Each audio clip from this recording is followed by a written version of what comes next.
départ était permis. Un souffle immense de fraternité et le désir de rénovation inondaient les cœurs. Chacun a voulu, à sa façon, manifester ses sentiments. Tantôt des drapeaux et des banderoles tricolores ont été suspendus aux fenêtres et balcons, tantôt de modestes mais innombrables pavillons flottaient sur les voitures et les scooters.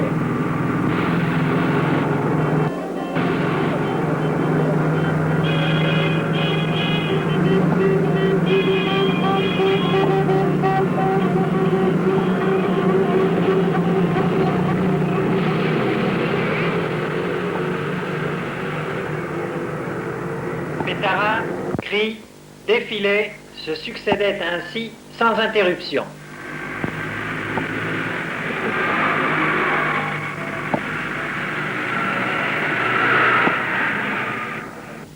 Ce jour-là, même les chiens ont manifesté leurs sentiments patriotiques. S'il avait été là, en chair et en os, il n'en aurait pas mené là.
Salue les anciens combattants et fait envoyer les couleurs.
Soustelle vient à Baule.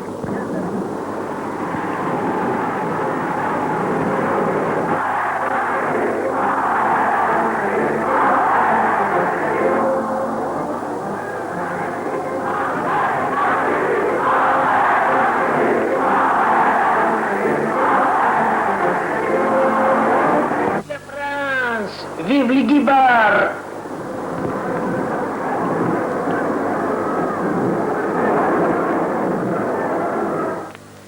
Les provinces françaises sont là aussi pour accueillir leur nouvelle sœur, la province d'Algérie.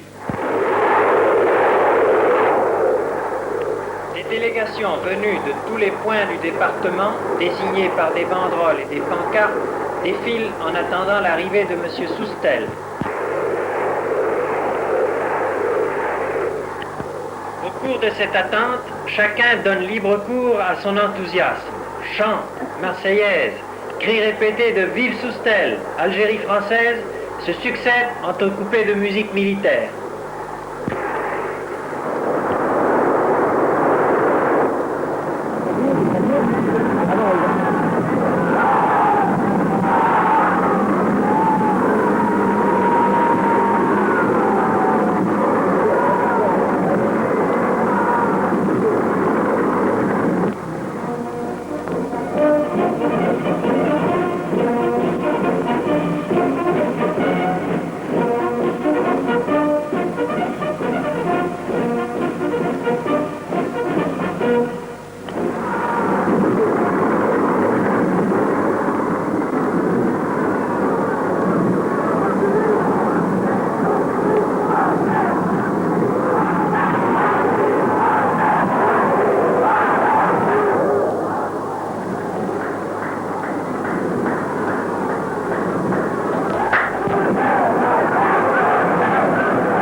Les avions vont à la rencontre de celui de M. Soustelle.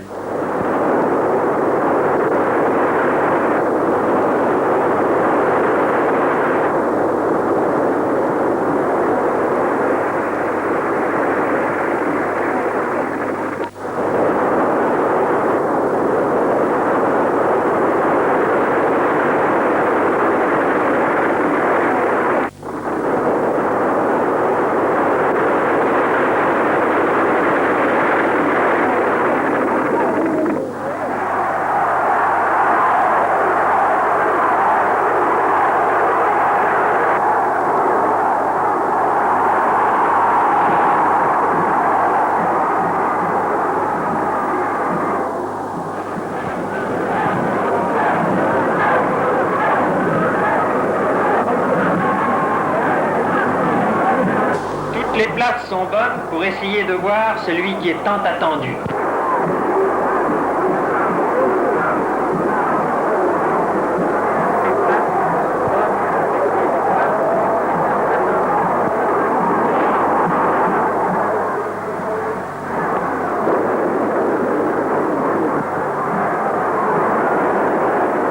Mais voici l'avion de M. Soustelle. Et voici M.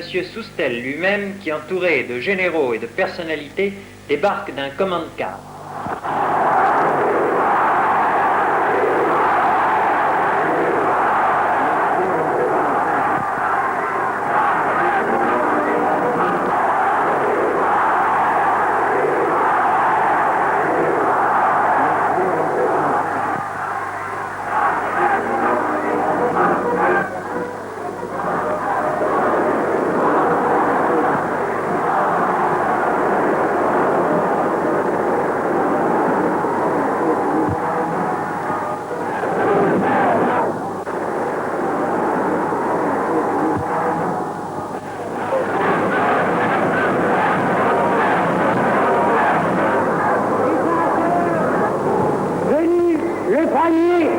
Sur notre rempart, le ministre Soustelle.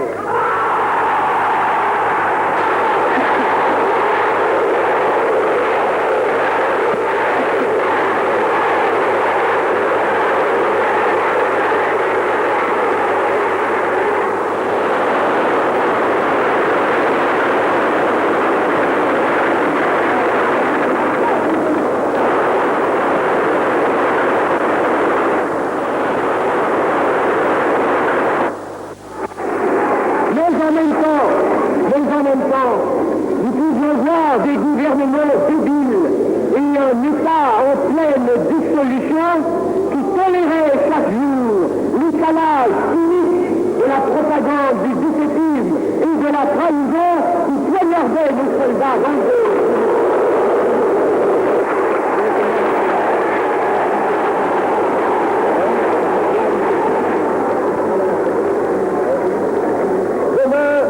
La croix de Lorraine volera de clocher en clocher jusqu'au tour de Notre-Dame. Et nous verrons s'instaurer à Paris le gouvernement de salut public de la République française sous la présidence du général de Gaulle.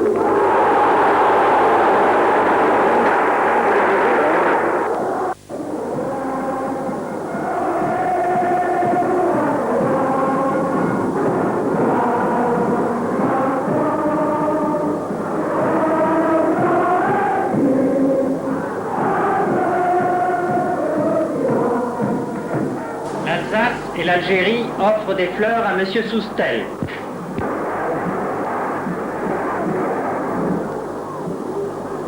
Puis, c'est le départ de celui qui, après avoir connu l'Algérie et l'aimant, n'a pas cessé de la défendre.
Le 5 juin 1958.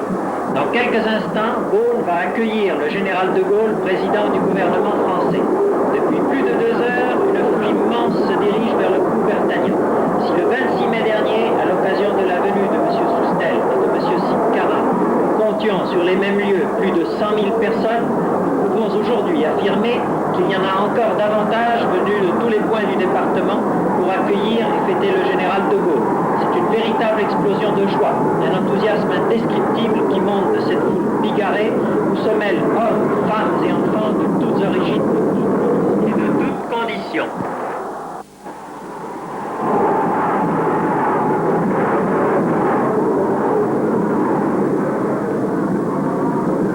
Et voici notre chef prestigieux.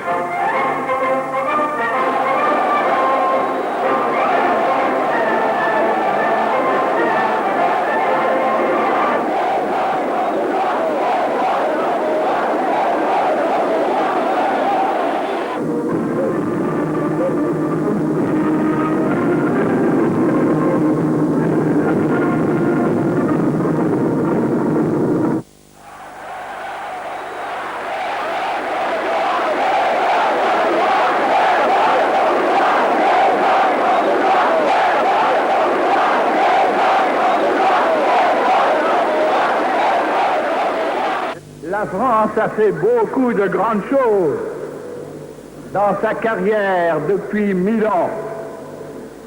Ici, avec vous tous, Algériens, elle a à faire quelque chose d'immense. Venez en France. Elle ne vous faillira pas. J'en suis sûr aujourd'hui.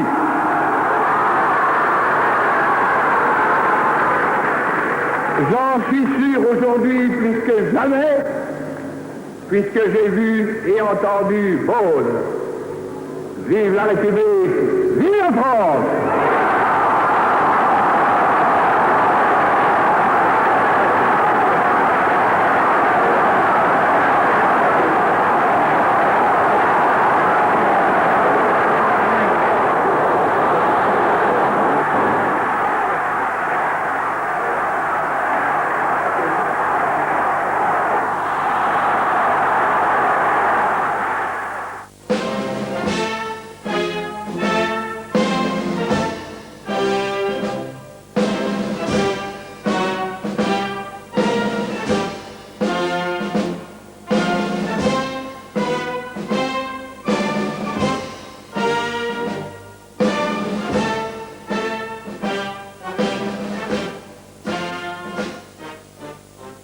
Beaunois et Beaunoises de toute confession, aucun de vous n'oubliera ces merveilleuses journées.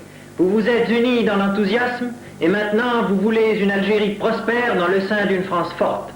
Certes, l'avenir est splendide, mais il reste encore un long chemin à parcourir. Ne relâchez pas votre effort. Votez oui le 28 septembre. Sachez plus tard choisir vos représentants. N'oubliez pas vos engagements. Vive l'Algérie française, vive la France!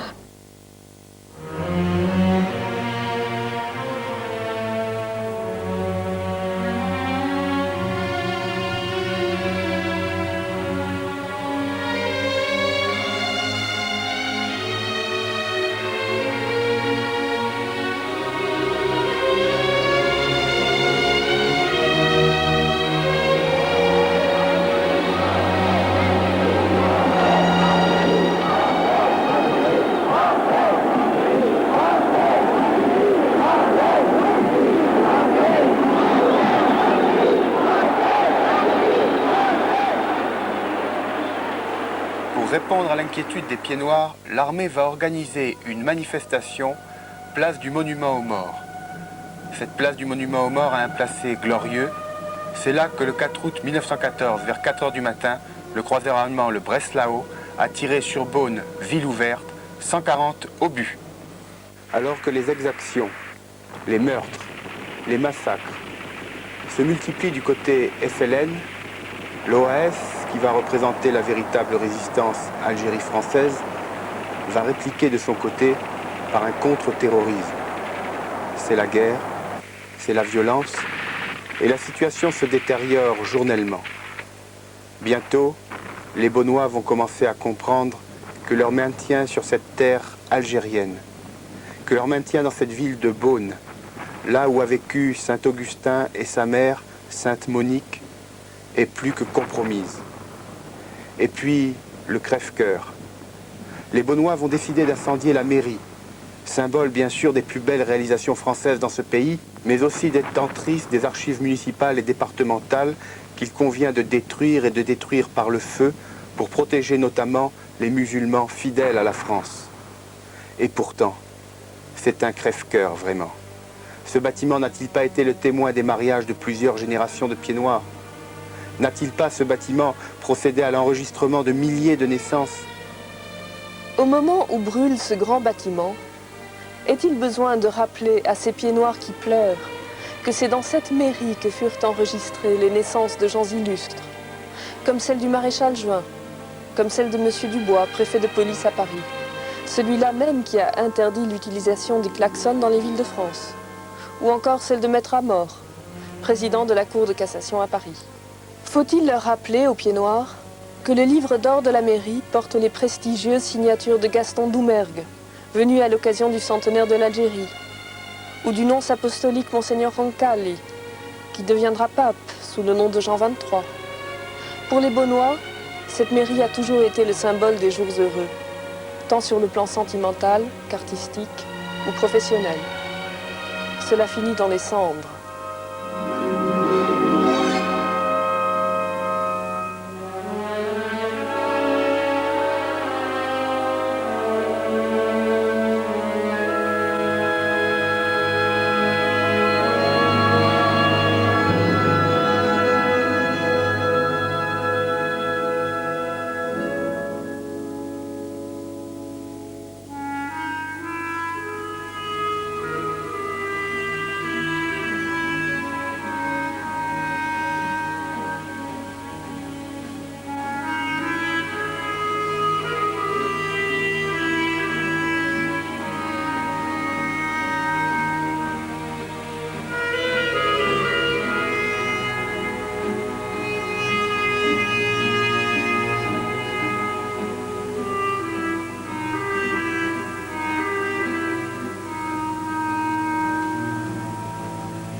Tout est terminé.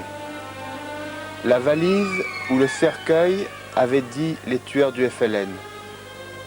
Ceux qui n'ont pas terminé dans des cercueils seront contraints de prendre la valise et d'abandonner à jamais ce pays qu'ils avaient construit, assaini, modernisé, jusque dans les bleds les plus reculés. Alors ils partent vers l'inconnu, souvent justement avec une seule valise. Dernière image de leur terre, les yeux embués de larmes, la pointe extrême du Cap de Garde. L'auteur du film est sur ce bateau avec les siens.